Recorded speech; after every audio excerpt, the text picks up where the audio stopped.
you have ADHD, you've probably been told you're too emotional, overreacting, or too sensitive. And maybe over time you started believing that. But what if emotional regulation in ADHD isn't about being calmer, tougher, or more controlled? What if it's about how the nervous system processes emotion and what happens when that system is under constant strain? Today we're going to talk about emotional regulation and ADHD explained simply. No neuroscience jargon, no productivity pressure, no shame. Just a clear explanation of what's actually happening and why your emotional responses make sense. So firstly, what emotional regulation actually means. Let's start by clearing something up. Emotional regulation does not mean never getting upset, always staying calm, controlling or suppressing emotions. Emotional regulation means the ability to notice emotions, tolerate them, and respond rather than react, and return to baseline afterwards. It's about movement, not stillness. Emotions rise, they peak, they fall. Regulation is the ability to move through that cycle without getting stuck or overwhelmed. So what about ADHD and the emotional system?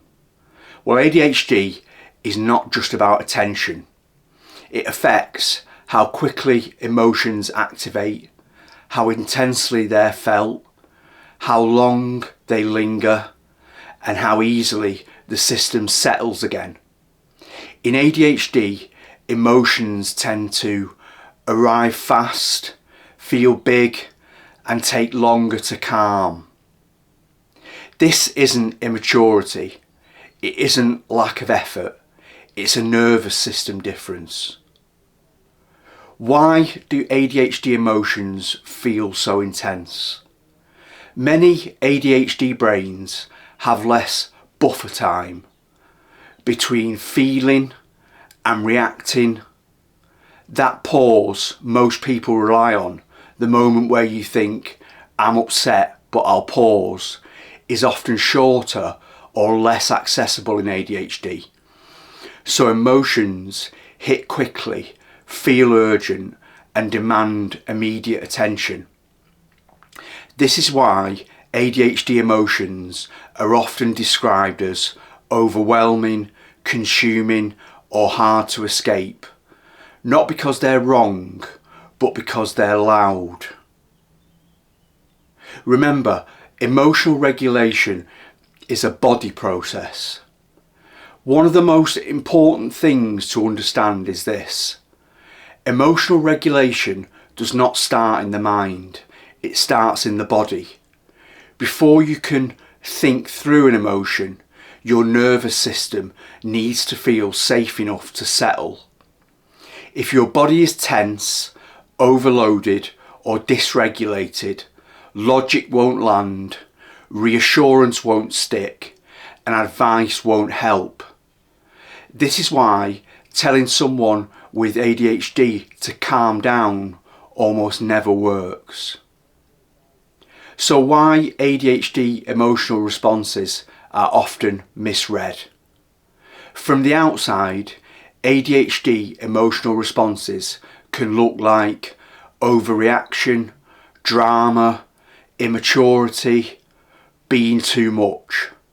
But what's actually happening is fast emotional activation, limited buffering, and delayed regulation. The problem isn't the emotion, it's the lack of support around it. When emotions are misunderstood, shame fills the gap. So how does shame damage emotional regulation? Many ADHD adults grow up learning that emotions are unsafe. They hear things like, You're too sensitive.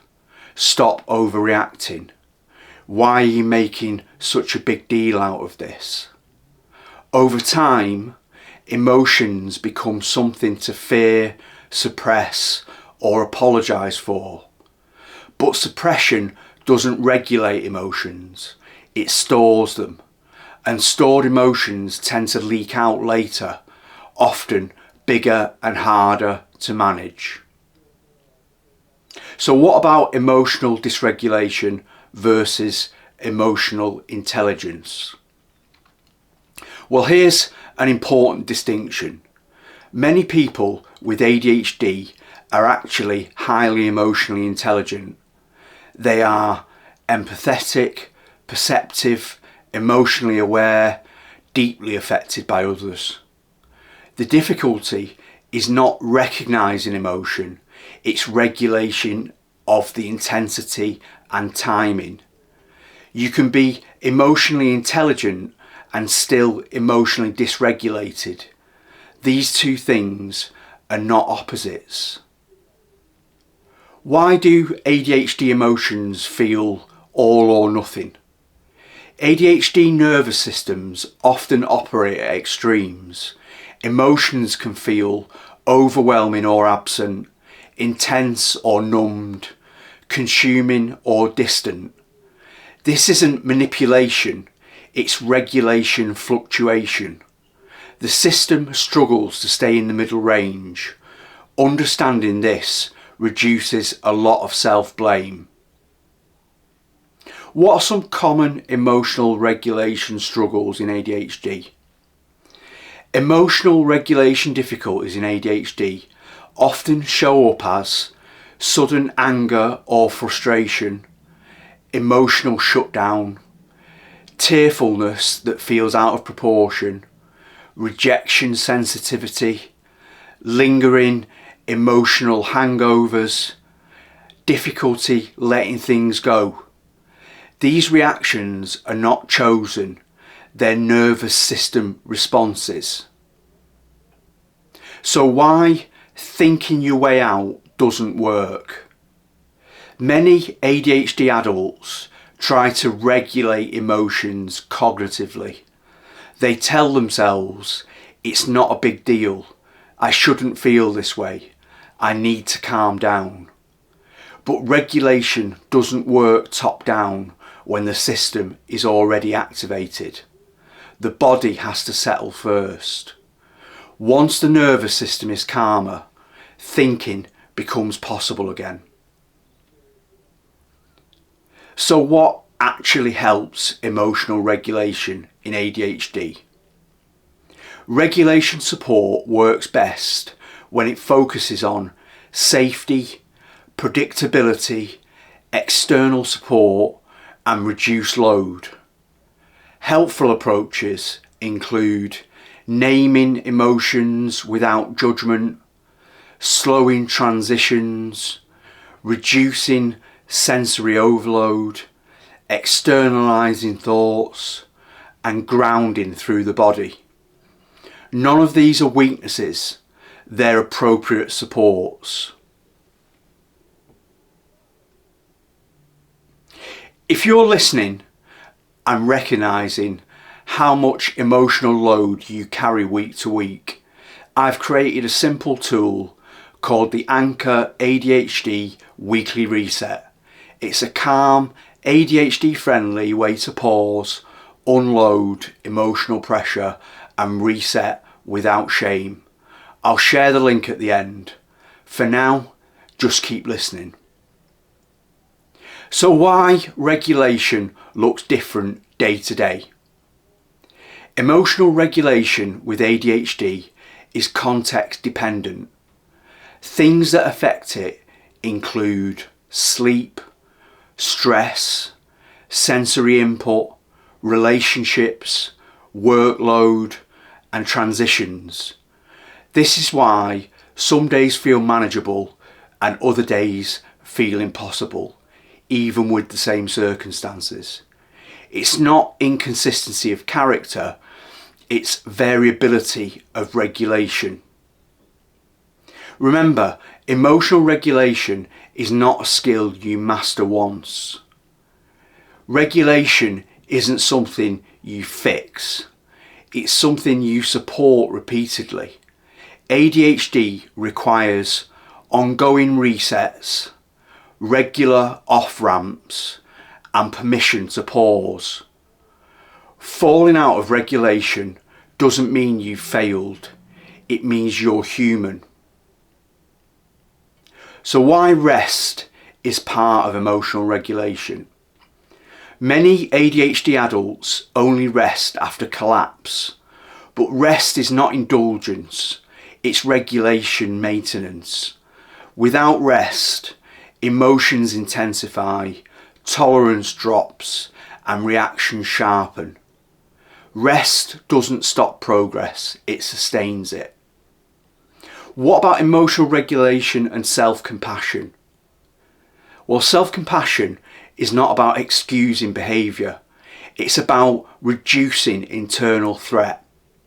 When the nervous system feels safer internally, emotions settle faster, reactions soften, recovery improves. Self-attack prolongs dysregulation, compassion shortens it. Remember, reframing emotional strength.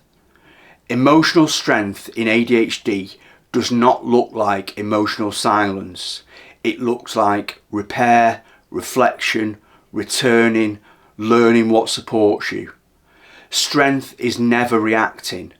It's knowing how to come back. What I want you to take from this: if emotional regulation has been hard for you, it's not because you're failing. It's because your nervous system works differently. You've likely been unsupported and you've carried too much alone. Understanding this changes everything. If you'd like a calm, practical way to support emotional regulation week to week, you can download the free Anchor ADHD weekly reset in the show notes. It's designed to help you externalize emotional load, reduce overwhelm, and reset without shame, and also choose a steadier place to start. It's not a fix, it's support. Take what's useful, leave the rest. And remember, emotional regulation isn't about becoming someone else, it's about supporting who you are. Another video soon. Remember to like and subscribe and download the weekly reset from the show notes. Goodbye.